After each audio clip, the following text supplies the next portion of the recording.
Hello children, how are you all? I'm sure you all are doing good. Let's start today's chapter, chemical reactions and separation of substances. Introduction.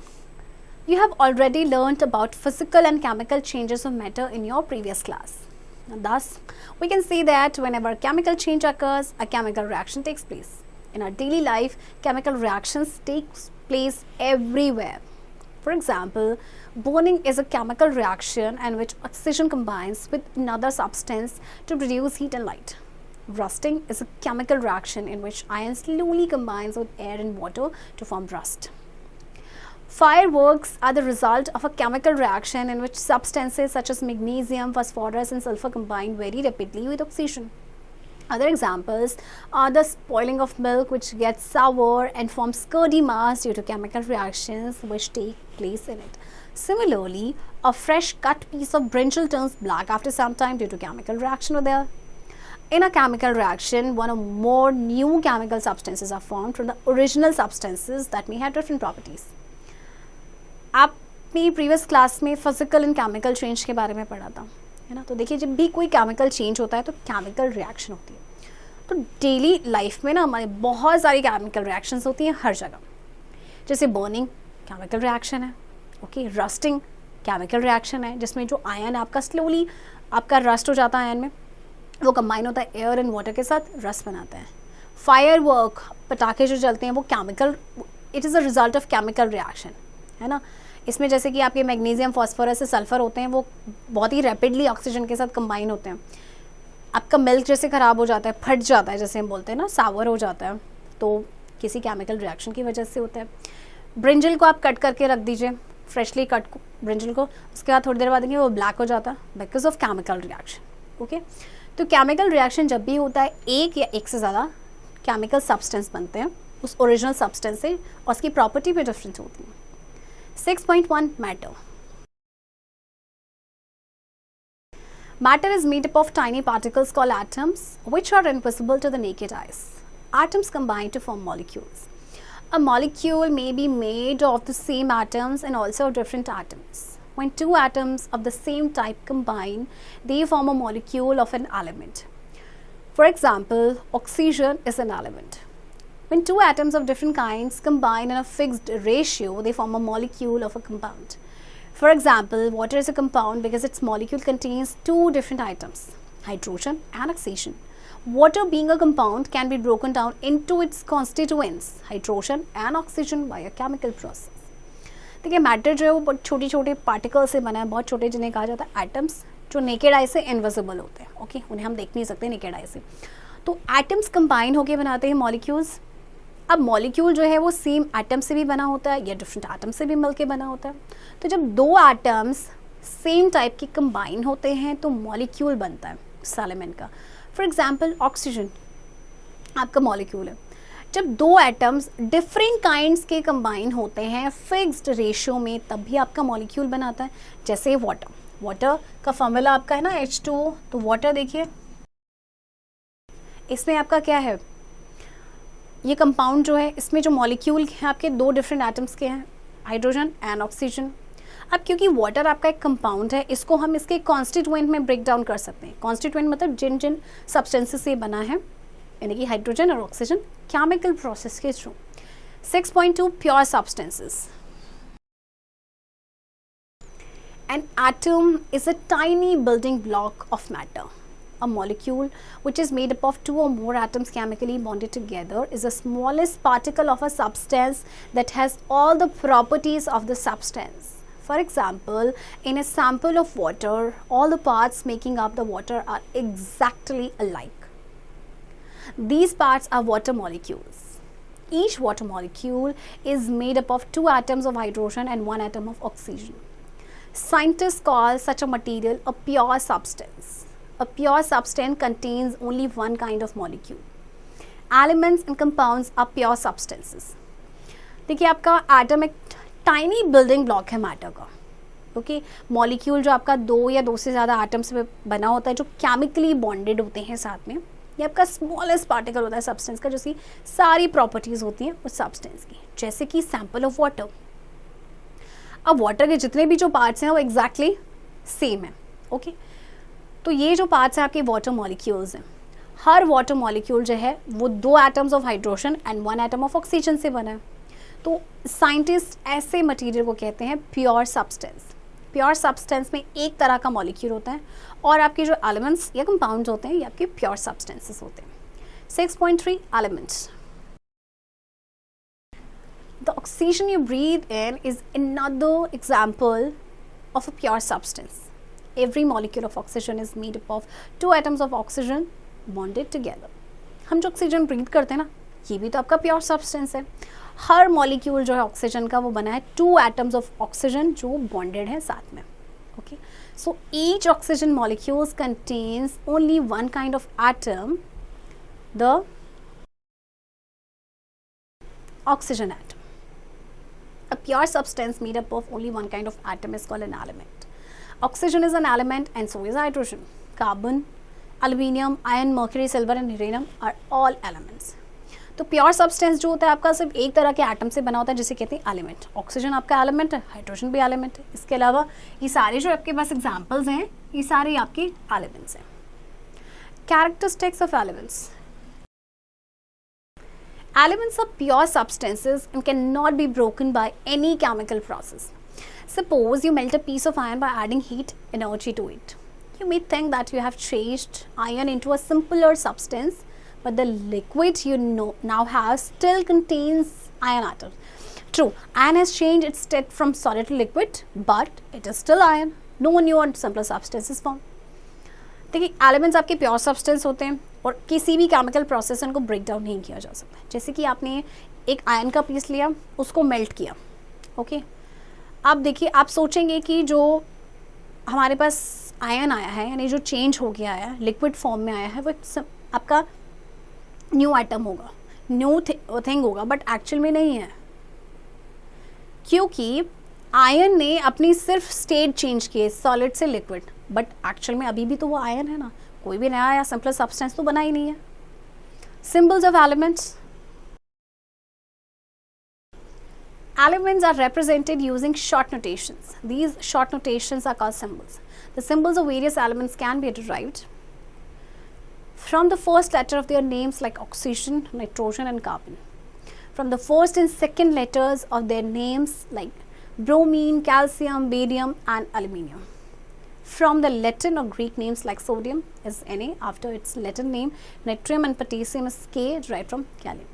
अच्छा देखिए elements को ना represent किया जाता है short notation के साथ, तो ये शॉर्ट नोटेशंस आपके होते हैं सिंबल्स।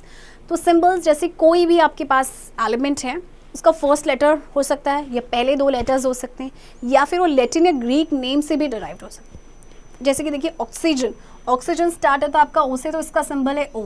इसी तरह से nitrogen N, okay.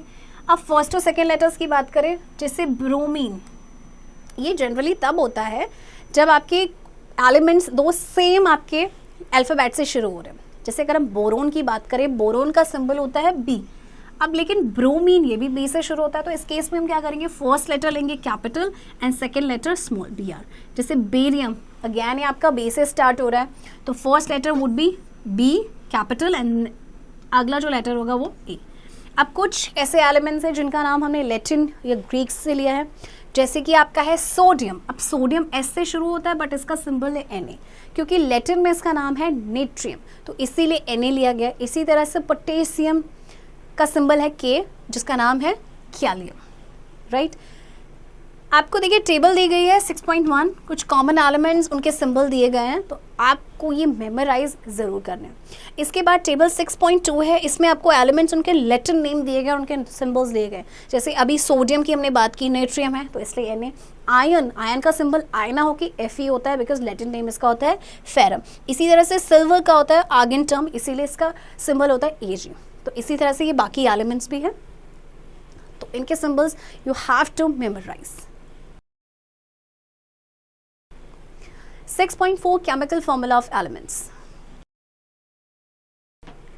Atoms may not always exist independently. They combine with other atoms to form molecules. A molecule can exist independently. Thus, a molecule can be defined as the smallest particle of a substance that can exist independently. Molecules are made up of atoms that are held together. There are a few elements like helium and neon, known as inert gases, that have only one atom in their molecules. They are monoatomic, one atom molecules. Elements like hydrogen, oxygen, nitrogen, and chlorine are diatomic, two atom molecules. Two atoms of hydrogen form a hydrogen molecule which is written as H2. The number 2 is written as the subscript. It shows the number of hydrogen atoms in the molecules. H2 is thus a chemical formula of hydrogen molecule. Similarly, molecules of oxygen, nitrogen, and chlorine are written as O2, N2, and Cl2 respectively. Atomicity is defined as the number of atoms present in one molecule of an element. The atomicity of some elements is given in table 6.3. देखिए atom जो है वो हमेशा independently exist नहीं करते, ये दूसरे atoms के साथ कंबाइन होकर मॉलिक्यूल बनाते हैं. तो मॉलिक्यूल आपका इंडिपेंडेंटली एग्जिस्ट करता है. तो हम मॉलिक्यूल को कैसे डिफाइन कर सकते हैं? स्मॉलेस्ट पार्टिकल किसी भी सब्सटेंस का जो इंडिपेंडेंटली एग्जिस्ट करता है. अब मॉलिक्यूल आपके एटम से बने होते हैं जो साथ में होते हैं. तो कुछ एलिमेंट्स हैं जैसे कि हीलियम और नियॉन, ये आपके इनर्ट गैसेस हैं.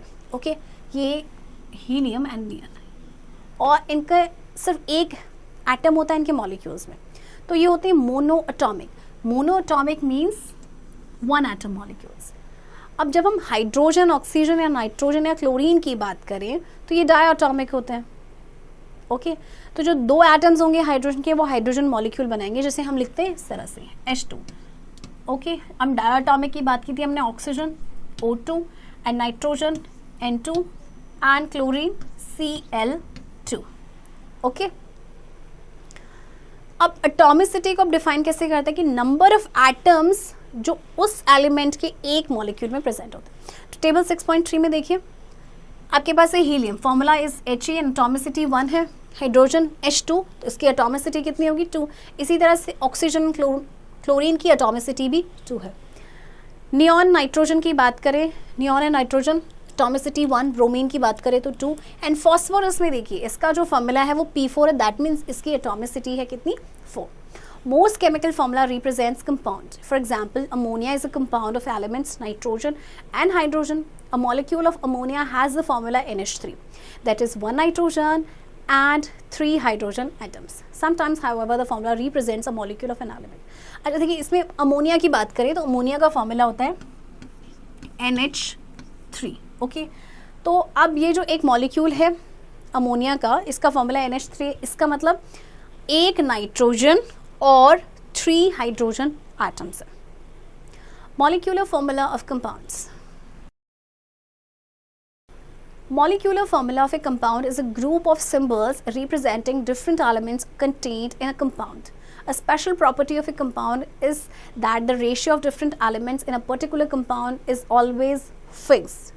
Number of atoms present in a molecule of a compound is represented as a subscript written after the symbol of that particular element. Usually the subscript 1 is not written, as it is obvious.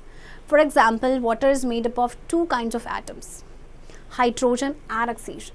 One molecule of water is represented by the formula H2O or H2O.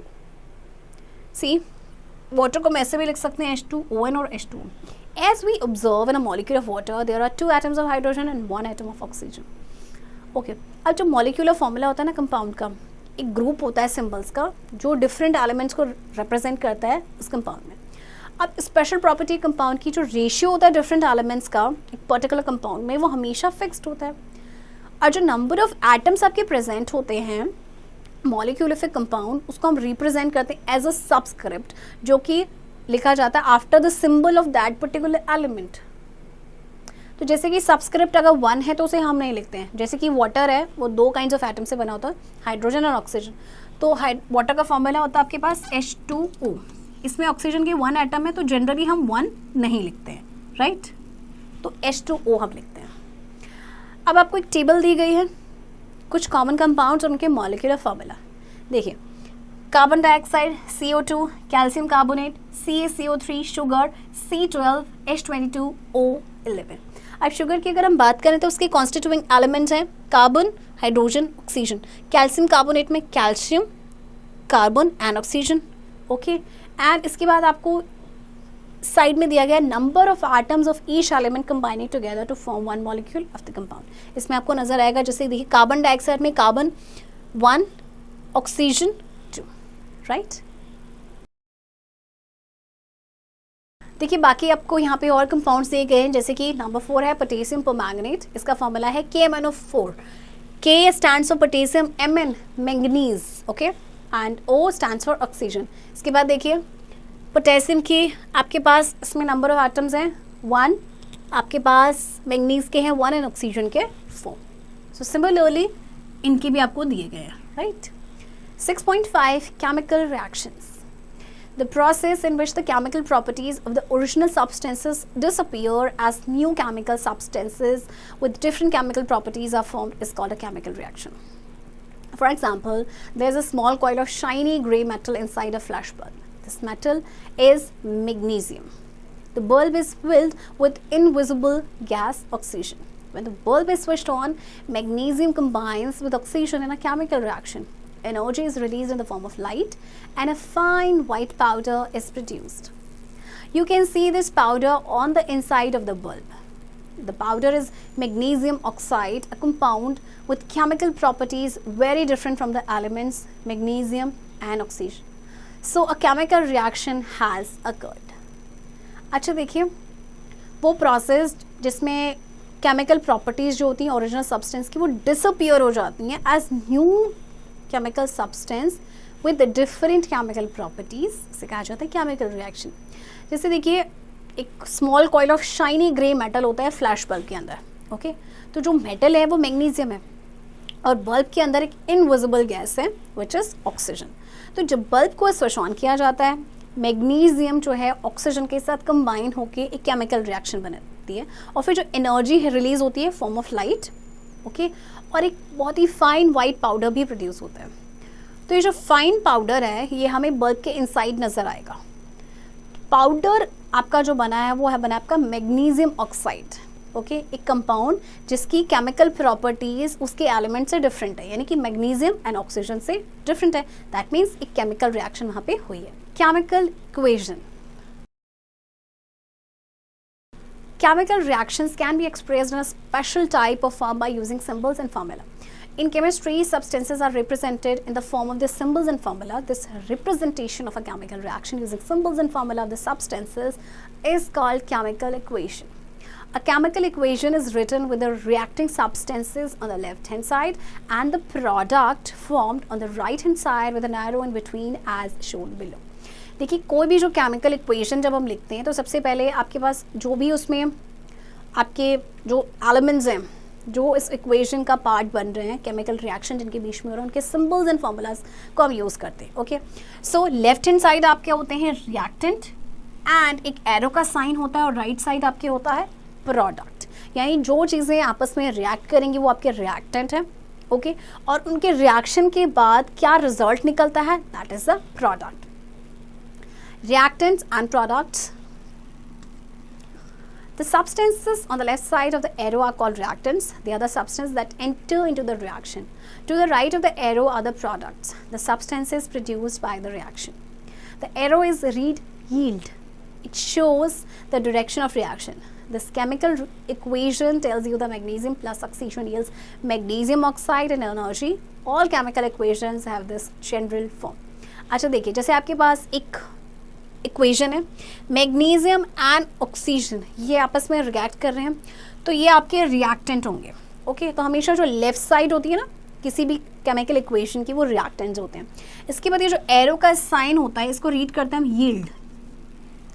For example magnesium plus oxygen it yields magnesium oxide plus energy and in दोनों को react करने के बाद जो substance बना है right side वो है आपका product. Next balanced equation. The arrow in a chemical equation does more than just show the direction of the chemical change. It serves as a sort of equal sign. So the number of atoms of each element on each side of the sign must be the same. Let's look at the equation again to see if this is true. Magnesium plus oxygen, it yields magnesium oxide plus energy. How many magnesium atoms do you count on each side of the equation? One on each side. Now try the same thing for oxygen. There are two oxygen atoms on the left but only one on the right. अच्छा देखिए, equation आपकी balanced होनी चाहिए. देखिए सबसे पहले तो आपकी ये जो एरो साइन है ना, ये शो करता है कि आपका जो इक्वेशन है, आपकी जो रिएक्शन का डायरेक्शन शो करता है. बट इसके अलावा केमिकल के चेंज के डायरेक्शन के अलावा ये एक तरह से इक्वल का साइन भी शो करता है. मीन्स जो नंबर ऑफ एटम्स है ना हर एलिमेंट के, दोनों साइड सेम होने चाहिए. फॉर एग्जांपल आपके पास इक्वेशन है, यहाँ पे आपके पास देखिए मैग्नीशियम के 1 एलिमेंट एटम्स हैं और राइट साइड भी आपके पास 1 एटम है, राइट. अब इसके बाद ऑक्सीजन के एटम्स आप देखेंगे लेफ्ट साइड तो वो है O2, यानी कि ऑक्सीजन के 2 एटम्स है. बट राइट साइड तो सिर्फ आपके पास क्या है, एक ही एटम है ऑक्सीजन का. This can not be correct because atoms can neither be created nor destroyed during a chemical reaction. In order to follow this rule, a chemical equation must be balanced. अब देखिए left side आपके 2 atoms थे oxygen के, जबकि right side है सिर्फ 1. But ऐसे कैसे हो गया? क्योंकि एटम्स ना तो क्रिएट होते ना ही डिस्ट्रॉय होते जब भी कोई केमिकल रिएक्शन होती है. तो इस रूल को फॉलो करने के लिए केमिकल इक्वेशन आपकी हमेशा बैलेंस्ड होनी चाहिए. An equation in which the number of atoms of each element is the same on both the sides is called a balanced chemical equation. तो ऐसी इक्वेशन जिसमें नंबर ऑफ एटम्स हर element के दोनों साइड यानी left and right side दोनों same हो, that is balanced chemical equation. To balance an equation, coefficients are placed in front of symbols and formula. Coefficients are numbers that indicate how many atoms or molecules of each substances are involved in the reaction. The balanced equation for the magnesium oxygen reaction is. अच्छा देखिए, अगर balance करनी है किसी भी equation को, coefficient को place किया जाता है सिंबल्स या फॉर्मूला के प्लेस पे. कोफिशिएंट्स आपके नंबर्स होते हैं. देखिए कैसे करेंगे, जैसे आपके पास मैग्नीशियम, आपके पास इक्वेशन थी magnesium plus oxygen, it gives magnesium oxide plus energy. Okay, अब देखिए मैग्नीशियम तो आपका बैलेंस था, बट ऑक्सीजन के एटम के साथ दिक्कत हो रही थी कि यहाँ पे 2 है बट यहाँ पे 1 है. तो हम क्या करेंगे, in order to balance the equation हम क्या करेंगे, इसके आगे 2 लगा देंगे. ओके, अब आपके पास देखिए 2 atoms of oxygen, 2 atoms of oxygen हो गए. बट जैसे ही हमने इसमें 2 लगाया, मैग्नीशियम के 2 एटम्स हो गए बट यहाँ तो 1 है. तो अब हम क्या करेंगे, हम लेफ्ट साइड यहाँ पे भी 2 लगा देंगे और इस तरह से जो आपकी इक्वेशन है ये आपकी बैलेंस हो जाएगी. Okay, if you count atoms, you will find 2 magnesium atoms on each side of the equation as well as 2 oxygen atoms.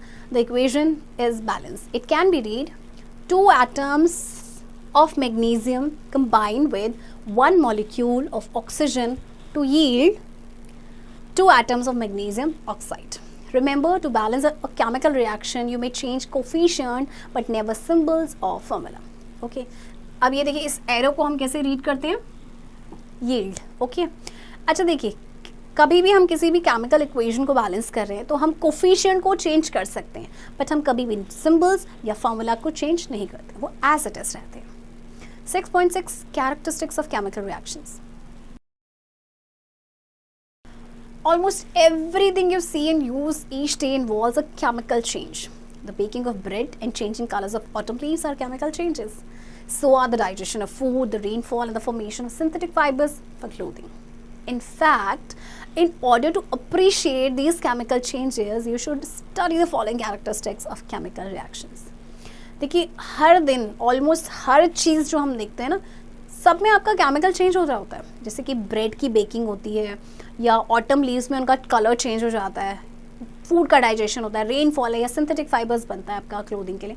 ये सभी आपके केमिकल चेंजेस हैं. तो चलिए देखते हैं कि क्या क्या कैरेक्टरिस्टिक्स हैं केमिकल रिएक्शंस के.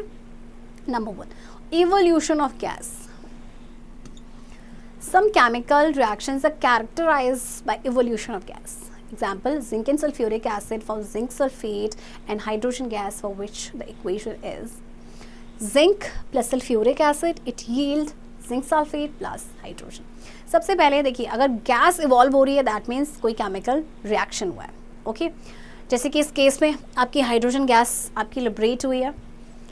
Energy change. When chemical reactions occur, there is always a change in energy. Sometimes energy is given off as the reactions takes place. Some chemical reactions absorb energy instead of releasing it. Example, देखिए अब कई बार chemical reaction होती है ना तो हमेशा change होता है एनर्जी में, कई बार एनर्जी जो है वो गिव ऑफ होती है, जबकि कई बार जो केमिकल रिएक्शन में एनर्जी को एब्जॉर्ब किया जाता है instead of releasing. So example देखते हैं, a release of energy, the magnesium oxygen reaction is in a flash bulb is an example of releasing energy in the form of light. Magnesium plus oxygen it yield magnesium oxide plus energy. Carbon combined with oxygen results in formation of carbon dioxide and release of energy in the form of heat. Carbon plus oxygen yield carbon dioxide plus heat. A chemical reaction that releases energy is called an exothermic reaction. अब देखिए इन दोनों reaction की अगर हम बात करें तो दोनों ही रिएक्शन में क्या हो रहा है कि एनर्जी रिलीज हो रही है ना। तो ऐसी केमिकल रिएक्शन जिसमें एनर्जी रिलीज होती है उसे हम कहते हैं एक्सोथर्मिक रिएक्शन। ओके, अब ये तो हमने एनर्जी रिलीज की बात की थी, अब हम करते हैं एब्जॉर्प्शन ऑफ एनर्जी की बात, B part. The chemical reaction in which sodium chloride is to be broken down its two elements sodium and chlorine, absorption of energy in the form of electricity occurs. NaCl plus energy in the form of electricity, it yield sodium plus chlorine. When calcium carbonate is heated, it gives the products calcium oxide and carbon dioxide. In this reaction, energy in the form of heat is being absorbed. Calcium carbonate plus heat is a form of energy. It yields calcium oxide plus carbon dioxide. A chemical reaction that absorbs energy is called an endothermic reaction. अब ये दोनों ही reaction ये जो हो रहे हैं इनके cases में क्या हो रहा है कि एनर्जी एब्जॉर्ब हो रही है। तो ऐसी केमिकल रिएक्शन जिसमें एनर्जी एब्जॉर्ब होती है उसे कहते हैं endothermic reaction. Remember that exothermic reaction में आपकी एनर्जी रिलीज होती है एंड एंडोथर्मिक रिएक्शन में आपकी एनर्जी एब्जॉर्ब होती है। Next, change of state. Reactants of the same state may change into a product of a different state. Example, combination of hydrogen and oxygen to form water, H2 plus O2, it yields H2O, that means water. Reactants in two different states may change into a product, it yields another state. Example, mercury combined with oxygen produces mercury oxide. अच्छा देखिए state कैसे change हो रहा है, देखिए hydrogen is a gas, oxygen is a gas, अब जब दोनों ही कंबाइन हो रहे हैं तो वाटर बन रहा है and water is a liquid. Same इस केस में आपका मर्क्यूरी इज अ लिक्विड, ये ऑक्सीजन के साथ कंबाइन हो रहा है विच इज ऑक्सीजन आपका गैस है, मर्क्यूरी लिक्विड, ऑक्सीजन आपका गैस, और जब ये आपका मर्क्यूरी ऑक्साइड बना है तो दिस इज सॉलिड। सो जब भी आपकी कोई केमिकल रिएक्शन होती है उसमें स्टेट भी चेंज हो सकता है। Change of color. Some chemical reactions are characterized by change in color. Example, take a small amount of ferrous sulfate in a porcelain dish or test tube. This salt is green in color. Now heat it over the flame of a spirit lamp for some time. The green color of the salt is changed into red and a gas having characteristic smell of burning sulfur is evolved. The equation for this is this one. अच्छा देखिए, जैसे हम थोड़ा सा amount लेंगे ferrous sulphate का, this is your ferrous sulphate FeSO4, okay. Test tube पे ये सॉल्ट आपका ग्रीन कलर का होता है, जब आप इसको हीट करेंगे ना स्पिरिट लैम्प पे थोड़े टाइम के लिए तो जो ग्रीन कलर है सॉल्ट का वो रेड में चेंज हो जाएगा और एक ना बर्निंग स्मेल आएगी सल्फर की, वो इवॉल्व होगी। So this is the reaction. Formation of precipitate. A chemical reaction may also form a precipitate. Example, on adding a solution of silver nitrate to a solution of sodium chloride, silver nitrate exchanges its nitrate ions with chloride ions of sodium chloride and forms a white precipitate of silver chloride. The reaction is represented by the following equation. See, this is the equation. Sodium chloride plus silver nitrate yields silver chloride plus sodium nitrate. देखिए इसमें क्या हुआ, हमने इन दोनों को react कराया तो देखिए फिर क्या हुआ कि जो सिल्वर आपका नाइट्रेट है उसने अपना नाइट्रेट आयन एक्सचेंज कर लिया किसके साथ, क्लोराइड आयन के साथ। मतलब इसके पास नाइट्रेट था राइट, अब इसने इसको इसके साथ एक्सचेंज कर लिया तो अब आपका ये बन गया AgCl राइट। अब आपके पास क्या बचा, सोडियम, और आपका जो सिल्वर का नाइट्रेट था वो सोडियम के साथ कंबाइन हो जाएगा, राइट और इसमें आपका बनता है प्रेसिपिटेट। प्रेसिपिटेट आपका होता है जैसे कर्ड जैसा थिक सब्सटेंस, उसे कहते हैं precipitate. 6.7 general types of chemical reactions. There are billions of different chemical reactions. Chemists have identified 4 general types of reaction. These reactions are synthesis or combination, decomposition, single replacement and double replacement. In each type of chemical reactions, atoms are arranged and substances are changed in a specific way. वैसे तो देखिए billions types of different chemical reactions हैं, but इनको 4 general types में identify किया गया है। तो चलिए देखते हैं। नंबर 1 है सिंथेसिस और combination reactions. When 2 or more simple substances combine to form a new complex substance, it is a synthesis reaction. The balanced equation for the combination of elements nitrogen and hydrogen is nitrogen plus hydrogen, it yields ammonia. Another example of a chemical reaction is the burning of carbon in coal. Whenever a substance burns, it combines with oxygen. The balance equation for the burning of carbon is carbon plus oxygen, it yields carbon dioxide. अच्छा, combination का मतलब क्या है कि देखिए जब 2 या ज़्यादा सिंपल सब्सटेंसेस कंबाइन होके एक कॉम्प्लेक्स सब्सटेंस बनाते हैं। देखिए ये दोनों कंबाइन होके उन्होंने एक सब्सटेंस बनाया, ओके कार्बन और ऑक्सीजन दोनों कंबाइन हुए और उन्होंने कार्बन डाइऑक्साइड बना। तो ऐसी रिएक्शन को कहा जाता है combination reaction, okay. Rusting of an iron is a good example of combination reaction. अब देखिए जो रस्टिंग होता है आयन का वो भी आपका कॉम्बिनेशन रिएक्शन है। कैसे?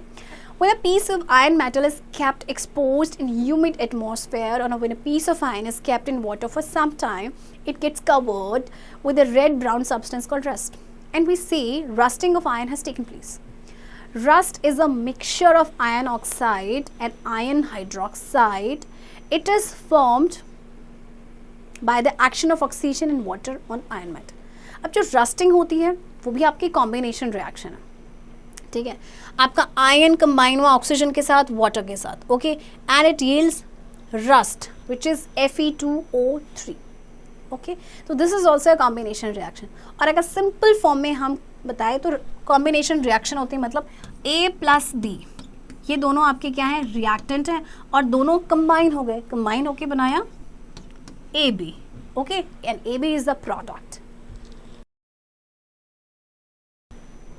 Number 2, decomposition reaction. When one complex substance breaks down or decomposes into 2 or more simple substances, a decomposition reaction occurs. In simple form, a decomposition reaction may be represented as follows. AB, it yields A plus B. अच्छा देखिए decomposition reaction में क्या होता है, जैसे combination में हम कहते हैं 2 सिंपल सब्सटेंस मिलके एक कॉम्प्लेक्स सब्सटेंस बना रहे थे। डिकम्पोजिशन में होगा कि एक कॉम्प्लेक्स सब्सटेंस से वो 2 में डिकम्पोज हो जाएगा या ब्रेक डाउन हो जाएगा, right. So this is the formula, I mean इस तरह से इसको रिप्रेजेंट किया जाता है। ए बी, जब ये आपका डिकम्पोज हो जाएगा A प्लस B में, जैसे कि बैलेंस्ड इक्वेशन है for the decomposition of H2CO3 which is carbonic acid, okay। तो जब कार्बोनिक एसिड का decomposition होगा तो बनेगा water plus carbon dioxide. It is the opposite of synthesis reaction. Ferrous sulfate crystal lose water when heated and the color changes. It then decomposes to ferric oxide, sulfur dioxide and sulfur trioxide. तो देखिए decomposition जो है वो आपका क्या है, combination reaction का opposite है, राइट। इसी तरह से जो आपका फेरस सल्फेट क्रिस्टल है, दिस वन, जब इसको हीट किया जाता है ये आपका वाटर लूज कर देता है, इसका कलर चेंज हो जाता है, इसके बाद बनता है आपका ferric oxide, sulphur dioxide and sulphur trioxide. Number 3, displacement reaction. You should know that very active metal sodium must be stored in oil, not water. When it comes in contact with water, it reacts explosively. It takes the place of hydrogen in the water and releases a lot of energy. When an element replaces another element in a compound, a single replacement reaction occurs. In general, a more reactive element displaces a less reactive element from a compound. Here is an example. When a stripe of zinc metal is placed in copper sulfate solution, zinc sulfate solution and copper are obtained. copper sulfate plus zinc, it yields zinc sulfate plus copper. In this reaction, zinc displaces copper from copper sulfate compound, so copper is set free. Note that this displacement reaction takes place because zinc is more reactive than copper. अच्छा देखिए, displacement reaction में आपका क्या होता है कि जैसे कि एक एलिमेंट दूसरे एलिमेंट से रिएक्टिव है, ओके, ज़्यादा रिएक्टिव है, तो उसको क्या करेगा, उसको उसकी जगह से डिस्प्लेस कर देगा. जैसे इस केस में हुआ है, कॉपर सल्फेट ने जिंक के साथ रिएक्ट करा. अब जिंक क्योंकि ज़्यादा रिएक्टिव है तो जिंक क्या करेगा, कॉपर को उसकी जगह से हटा देगा, खुद उसका प्लेस ले लेगा और कॉपर इस तरह से अलग हो जाएगा.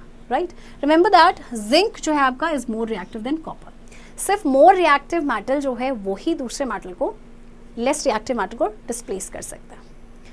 Separation of substances. In our daily life, we use a variety of materials such as air, milk, fruits and grains which consist of more than one substance or is a mixture of various gases such as nitrogen, oxygen, etc. We use these materials as such, but we separate components of some materials before use. For example, we remove impurities from water before use. In your last class, we studied separation of substances in detail. In this chapter, you shall study separation of soluble solids from liquids with special reference to sea water and salinity. देखिए, daily life में जैसे हम बहुत सारी चीज़ें use करते हैं, air, milk, fruit, grains, है ना, तो जैसे कि ये आपके एक या एक से ज़्यादा सब्सटेंस से बने होते हैं. जैसे अगर हम एयर की बात करें तो बहुत सारी गैसेस का मिक्सचर है. वाटर में बहुत सारी इम्प्योरिटीज़ होती हैं, उसमें यूज़ करने से पहले हम क्या करते हैं, इम्प्योरिटीज़ को रिमूव करते हैं. जैसे कि हमने प्रीवियस क्लास में पढ़ा था कि किस तरह से हम सब्सटेंसेस को सेपरेट कर सकते हैं. चलिए देखते हैं next. 6.8 salinity of sea water. The earth is a watery planet. Oceans cover about 70% of its surface. About 97% of all the water on our earth is in the oceans. This is salt water. Every 100 kilograms of sea water contains about 3.5 kilograms of ordinary salt as well as other salts dissolved in it.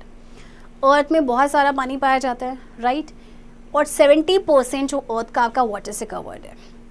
इसमें से 97% तो आपका oceans में है और ये water आपका salty water है.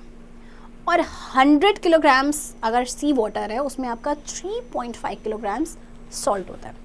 इसके साथ ऑर्डिनरी सॉल्ट जो हम यूज़ करते हैं एज वेल एज दूसरे सॉल्ट्स भी डिजॉल्व होते हैं.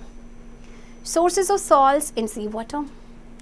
Where do these salts come from and how do they get into sea water? Ocean salts are found in under sea volcanoes and along shores. Ocean water dissolves salts in volcanic rocks. Rivers dissolve salt in rocks and soil on land. These rivers then carry these salt to the oceans. As waves constantly pound on shores, the erosion from waves helps to dissolve the salts in rocks. अब ये ocean में water salt आता कहाँ से आपका? देखिए, ocean salt जो है आपका अंडर सी वॉल्केनोस और सोर्स के अलॉन्ग पाया जाता है. ओशन वाटर क्या करता है, सॉल्ट को डिसॉल्व करता है वॉल्केनिक रॉक्स में. रिवर्स जो हैं वो सॉल्ट को डिसॉल्व करती हैं, जो रॉक्स में होती हैं, सॉइल में होती हैं. ओके, फिर ये जो रिवर्स होती हैं फिर ये ओशंस में चली जाती हैं, तो फिर ये अपने साथ सॉल्ट भी कैरी करती है. अब जैसे वेव्स होती हैं आपकी ओशन की, वो कॉन्स्टेंटली क्या करती हैं, शोर पे पाउंड करती है, तो जो इरोजन होता है ना वेव्स का, वो हेल्प करता है to dissolve the salt in rocks. The other 3% of the Earth's water is fresh water. This water does not contain salt, though it does have a small amounts of other dissolved minerals. Fresh water is drinking water. It is essential for all the plants and animals that live on land. अच्छा, 97% आपका सी water है which is salty. बचा 3%, ये आपका fresh water है. इस water में कोई सॉल्ट नहीं होते, बट इसमें कुछ small amount of dissolve minerals होते हैं which are essential. Fresh water आपका ड्रिंकिंग वाटर होता है. ये सभी एनिमल्स एंड आपके प्लांट्स के लिए बहुत ही असेंशियल है. Activity 1, examining the differences between fresh and salt water. Purpose. In this activity, you will examine some of the differences in the physical characteristics of salt water and fresh water. तो देखिए, इसमें हमें जो fresh water और salt water है उनकी जो physical characteristic को डिफ्रेंशिएट करना है. ओके, मटीरियल्स पर group: 1 plastic drinking straw, small piece of clay, 4 to 6 steel ball bearings, 250 ml beaker fresh water, pencil, metric ruler, 3 samples of liquids. So in materials की requirement होगी. So what is the procedure? Cut the straw in half and plug one end with a small piece of clay. Number 2, with a pencil, make a series of marks half centimeter apart along the entire length of the straw. Number 3, add water to a beaker or glass container until it is about 3/4 filled. Number 4, carefully drop 2 or 3 BBs or ball bearings into the open end of the straw and let them roll down to clay at the bottom. सबसे पहले आपने straw को half में cut करना है और एक and को आपने प्लग करना है स्मॉल पीस ऑफ क्ले के साथ. फिर पेंसिल के साथ आपने एक सीरीज बनानी है मार्क्स की हाफ सेंटीमीटर अपार्ट. ओके, फिर आपने उसमें वाटर ऐड करना है बीकर में, या आपने जो ग्लास कंटेनर लिया है लगभग 3/4 वो फुल होना चाहिए. फिर केयरफुली आपने 2 या 3 बीबीज या बॉल बेयरिंग्स उसमें डालने हैं into the open end of the straw और फिर वो रोल डाउन होके जाएंगे क्ले के बॉटम में. Number 5, with the clay end down, gently place the straw into the water. It should float. Add as many BBs as are necessary to cause your straw hydrometer to float very low in water. Only 2 or 3 pencils line on the hydrometer should show above the water surface. Note exactly the level at which it floats. Your hydrometer is now ready to be used to compare densities of liquid. The higher it floats, the more dense or salty the liquid will be. Okay, अब जब आपका जो clay and down है, आपने क्या करना है, gently straw को पुश करना है वाटर में. ओके, ये फ्लोट करना चाहिए और आप उसमें बीबीज डाल सकते हैं जितनी नेसेसरी हैं. ओके, जिससे कि आपका जो स्ट्रॉ हाइड्रोमीटर है वो वाटर में बहुत लो फ्लोट कर सके. सिर्फ 2 या 3 पेंसिल लाइंस है आपके जो हाइड्रोमीटर में, वो वाटर सरफेस के अबव शो होनी चाहिए. अब आपको एग्जैक्ट लेवल आपको नोट करना है कि जहाँ पे ये फ्लोट हो रहा है. अब हमारा जो हाइड्रोमीटर है दैट इज़ रेडी कि हम जो लिक्विड्स की डेंसिटीज़ को कंपेयर कर सकते हैं. जितना ज़्यादा वो हायर फ्लोट करेगा उतना ज़्यादा वो डेंस होगा, मतलब उसमें सॉल्ट का कंटेंट ज़्यादा होगा. Number 6, examine the 3 beakers containing sample fluids that have been provided by your teacher. They are labeled A, B and C. Each sample has had different amounts of salts added. As a result, each will have a different density. Number 7, gently place your hydrometer into the fluid in the first container. Carefully note and record the level at which it floats. Repeat the procedure for each of the 2 remaining samples. अब आपके पास आपने जो 3 beakers हैं इनको examine करना है जिसमें आपके सैम्पल फ्लूइड्स हैं जो आपकी टीचर आपको प्रोवाइड करेगी. जैसे नाम दे दिया A, B एंड C. हर सैम्पल में different amount of salt added होगा जिसकी वजह से हर सैम्पल की डिफरेंट डेंसिटी होगी. अब आपने अपने जो हाइड्रोमीटर है उसको फ्लूइड में जेंटली प्लेस करना है फर्स्ट कंटेनर में, नोट करना है, रिकॉर्ड करना है लेवल को जिस पे वो फ्लोट कर रहा है. फिर प्रोसीजर बाकी आपने जो बाकी की जो रिमेनिंग सैम्पल्स है B एंड C उसके लिए भी आपने अपनी जो आपकी ऑब्जर्वेशन है वो लिखनी है. Observations and conclusions. Number 1, list the order of the samples tested from the one that was least dense to the one that was most dense. Include the sample of fresh water in your list. Number 2, how would the hydrometer float in a fluid that was less dense than the fresh water? Number 3, how would the hydrometer float in a fluid that was more dense than any of those tested? Number 4, how would the level of any floating object in fresh water compare to the floating level of the same object in salt water? Number 5, what do you think happens to the density of seawater at the surface of the ocean whenever it rains for a long period of time? So देखिए, आपको इन questions के answer करने हैं जो आप ये जो आप एक्सपेरिमेंट करेंगे, जो आप जो लेवल को है नोट करेंगे कि कौन सा सैम्पल कौन से लेवल पे फ्लोट कर रहा था, उसके अकॉर्डिंग आप अपनी जो ऑब्जर्वेशंस नोट डाउन करेंगे, उनके कंक्लूशंस लिखेंगे. ओके, कि कौन सा लीस्ट डेंस था, कौन सा ज़्यादा डेंस था. Okay, the salinity of different oceans is different. The highest salinity of water is observed in Dead Sea. It is so high that not a single marine animal can survive in it. That is why it is called Dead Sea. अच्छा, अब different ocean की salinity ना different होती है, तो higher salinity water की आपको dead सी में मिलती है. मतलब इतना सैलिनिटी का लेवल हाई है दैट एक सिंगल मरीन एनिमल इसमें सर्वाइव नहीं कर सकता, इसीलिए इसे डेड सी कहा जाता है. Desalination of sea water. Increasing shortage of water in the world has made scientists look to the sea as a future large-scale source of fresh water but sea water is unfit for drinking. अब देखिए, क्योंकि हमारे पास fresh water का percentage बहुत कम है, तो वाटर का जो शॉर्टेज है फ्यूचर में होने वाला है, तो सी वाटर को हम यूज़ नहीं कर सकते। Why? Because it is unfit for drinking. Desalination of sea water is not difficult, but it is very expensive. Desalination impossible नहीं है, but ये काफ़ी expensive होता है। The first large desalination plant was built in Kuwait in 1949. One plant close to Tijuana, Mexico, has a daily capacity of about 1,65,000 liters. Desalination on small scale for domestic use is not practical and economically viable, though possible. However, the following two methods can desalinate the seawater. पहला जो large desalination plant Kuwait में बना था आपका 1949 में, and आपका एक Mexico में है जिसकी डेली कैपेसिटी है लगभग 1,65,000 लीटर्स को डीसैलिनेट करते हैं। अच्छा, डीसैलिनेशन अगर हम स्मॉल स्केल पे कर रहे हैं डोमेस्टिक यूज़ के लिए, तो वो बिल्कुल भी प्रैक्टिकल नहीं है, इकोनॉमिकली वायबल नहीं है, हालांकि पॉसिबल है। तो कुछ और मेथड्स हैं, 2 मेथड्स हैं जिससे हम सी वाटर को डीसैलिनेट कर सकते हैं। Number 1 is distillation.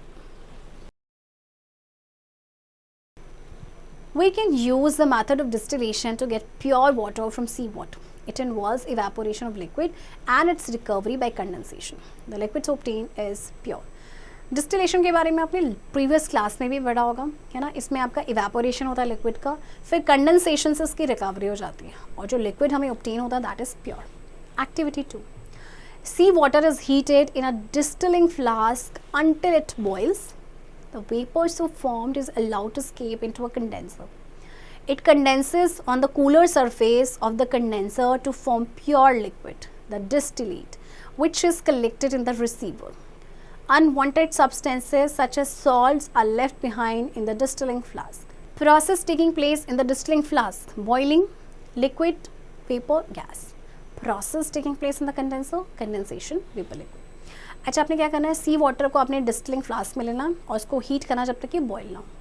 वेपर जो आपके बनेंगे उनको आपने अलाउ करना है कि वो कंडेंसर में आपके स्केप हो जाए, फिर यहाँ पे कंडेंस हो जाएंगे कंडेंसर के कूल सरफेस पे, जिससे कि प्योर लिक्विड बनेगा जो होता है डिस्टिलेट, जो कि आपके रिसीवर में कलेक्ट होता है। जो अनवांटेड सब्सटेंस होंगे जैसे कि सॉल्ट है, वो डिस्टिलिंग फ्लास्क में ही आपके रह जाएंगे। तो प्रोसेस जो आपके हुए डिस्टिलिंग फ्लास्क में आपका वो बॉइलिंग, एंड जो आपका कंडेंसर में हुआ condensation, vapour, liquid. Number 2, reverse osmosis. Another method used to desalinate seawater is called reverse osmosis. The partially permeable membrane is the diagram normally allows water to pass through easily but not the salt dissolved in the seawater. This flow of water into the solution is called osmosis. When a high pressure, about 26 times more than atmospheric pressure, is applied on the seawater, the direction of flow reverses. It means that water starts flowing from the seawater side to the freshwater side of the membrane. This process called reverse osmosis, which allows fresh water to be obtained from seawater. आपका जो दूसरा method है डीसैलिनेट करने का सी water का, that is reverse osmosis. इसमें क्या होता है कि पार्शली परमिएबल मेम्ब्रेन होता है ना, जैसे कि आपको ये डायग्राम में दिया गया है। नॉर्मली वो क्या करता है कि वाटर को अलाउ करता है कि वो पास हो जाता है इजीली, बट जो सॉल्ट डिजॉल्व होते हैं ना सी वाटर में, वो नहीं होता। तो ये जो फ्लो ऑफ वाटर है सोल्यूशन में इज कॉल्ड ऑस्मोसिस। तो जब एक हाई प्रेशर अप्लाई किया जाता है, और ये हाई प्रेशर कितना होता है, एटमॉस्फेरिक प्रेशर के 26 टाइम्स, ओके, जिसको अप्लाई किया जाता है सी वाटर में, तो जो डायरेक्शन ऑफ फ्लो है ना वो रिवर्स हो जाती है। इसका मतलब वाटर जो है वो स्टार्ट करेगा flowing from sea water side to the fresh water side of the membrane. इस प्रोसेस को कहा जाता है रिवर्स ऑस्मोसिस। जो उसके बाद आपका फ्रेश वाटर मिल जाता है सी वाटर से। 6.9 crystals and crystallization. Crystals. Before studying the use of the process of crystallization, let's discuss what are crystals. As we know, all the tiny particles in a solid are packed very close together, so it maintains its shape.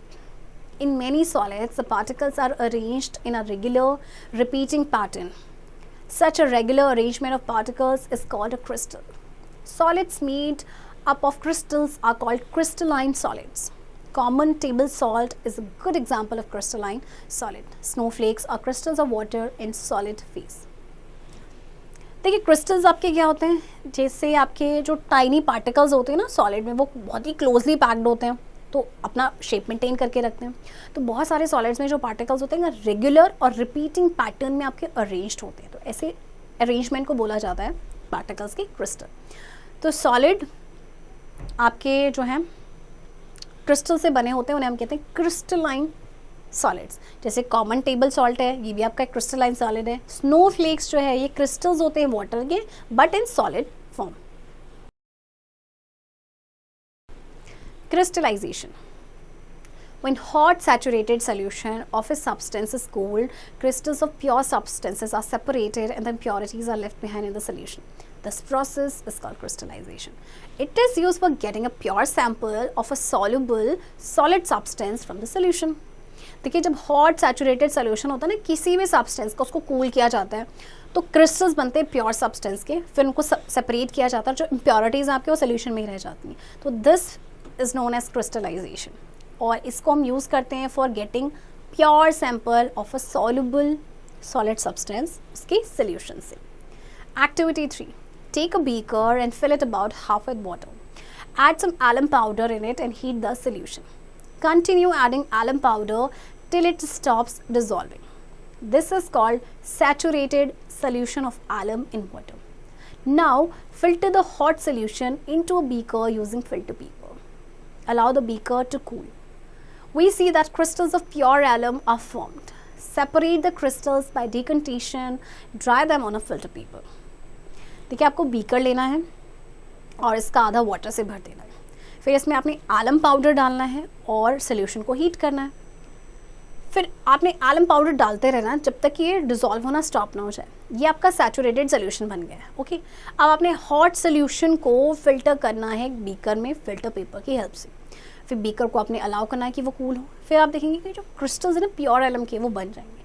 Crystals को आप separate कर सकते हैं bye decantation और उसके बाद आप इन्हें फिल्टर पेपर पे ड्राई करेंगे. To grow a big crystal of alum, a small crystal of alum is hung in the saturated solution of alum in water with a thread. In 2 or 3 days, a big crystal of alum is formed. Different substances give crystals of different shapes and colors. अच्छा, अगर हम चाहते हैं कि big crystal मिले हमें आलम का, तो जो छोटा सा क्रिस्टल होगा ना आलम का, उसको सैचुरेटेड सोल्यूशन में अपने हंग करके रखना है वाटर में थ्रेड के साथ. फिर 2 से 3 दिन के बाद आप देखेंगे तो एक बड़ा सा जो क्रिस्टल है ना आलम का वो बन जाएगा. तो डिफरेंट सब्सटेंसेस जो हैं वो क्या करते हैं, वो क्रिस्टल्स बनाते हैं डिफरेंट शेप्स एंड कलर्स के. Activity 4. Make your own crystals. Method. It is a fairly simple process to make your own crystals. Buy some copper sulfate solution from the chemist and pour it into a wide mouthed container. As the liquid evaporates, crystal of copper sulfate will form at the bottom of the container. When you have produced some crystals, take a large one out and suspend it in another beaker containing copper sulfate solution. As the solution evaporates, the crystal will grow. Discuss such simple experiments and try to explain why they work. If you have any difficulty, ask your teacher to help you. आप खुद से भी अपना crystal बना सकते हैं. ये जैसे कि आपको प्रोसेस इसमें मेंशन किया गया है कि आपको कॉपर सल्फेट्स का जो सोल्यूशन है बाय करना है केमिस्ट से और इसको आपने वाइड माउथ कंटेनर में डालना है, मतलब जिसका मुंह चौड़ा सा हो ऐसे कंटेनर में डालना है. जैसे लिक्विड इवेपोरेट होगा क्रिस्टल्स बनेंगे कॉपर सल्फेट के कंटेनर के बॉटम में. और उसके बाद जैसे कि आपने कुछ क्रिस्टल प्रोड्यूस कर लेंगे, लार्ज वाला ले लेंगे बाहर और उसको सस्पेंड कर देंगे अनदर बीकर में जिसमें कॉपर सल्फेट सोल्यूशन होगा. और जब ये सोल्यूशन इवेपोरेट हो जाएगा तो क्रिस्टल का ग्रो हो जाएगा. Evaporation. Evaporation is used to separate solids dissolved in a liquid. Common salt dissolved in water is separated this way. The solution is put in a big flat dish in the sun. The water slowly evaporates and common salt is left behind. Evaporation can be made quicker by heating the solution. Common salt is obtained from seawater or saline lake water by evaporation. Seawater or lake water is filled in shallow baths. Water evaporates by the heat of the sun and the salt remains behind. Evaporation को use किया जाता है जो आपके solids आपके liquid में dissolve होते हैं ना, उसको सेपरेट करने के लिए। जैसे कॉमन सॉल्ट आपका वाटर में डिजोल्व होता है, तो इस तरह से हम उसे कर सकते हैं, इस वे से, यानी इवेपोरेशन से। सबसे पहले क्या होता है कि जो आपका सोल्यूशन होता है उसको आपने एक बड़े से फ्लैट डिश में रखना है सन में, फिर वाटर जो है स्लोली इवेपोरेट हो जाएगा, कॉमन सॉल्ट आपका पीछे रह जाएगा। ओके, और इवेपोरेशन अगर आप चाहते हैं कि वो और जल्दी हो जाए तो आप क्या करेंगे, आप उस सोल्यूशन को हीट करेंगे। तो कॉमन सॉल्ट जैसे सी वाटर से या सलाइन लेक वाटर से इसी प्रोसेस के थ्रू निकाला जाता है, यानी कि इवेपोरेशन के थ्रू। की points, everything in the world is made up of particles. In a chemical reaction, one or more chemical substances are formed from the original substances. An atom is a tiny building block of matter. A pure substance contains only one kind of molecules. A pure substance made up of only one kind of atom is called an element. Elements and compounds are pure substances. Chemical symbols are a shorthand way of representing elements. For example, the symbol of element oxygen is O. Chemical formula are combination of chemical symbols. These formulas are a shortened representation of the names of chemical substance. For example, the formula of carbon dioxide is CO2. The process in which chemical properties of the original substance disappear as new chemical substance with different chemical properties are formed is called a chemical reaction. Every 100 kilograms of seawater contains 3.5 kilograms of ordinary salt. Distillation is used to obtain pure water from seawater. Children, I hope आपको chapter समझ आया होगा, and इस chapter की practice अब आप खुद से करेंगे.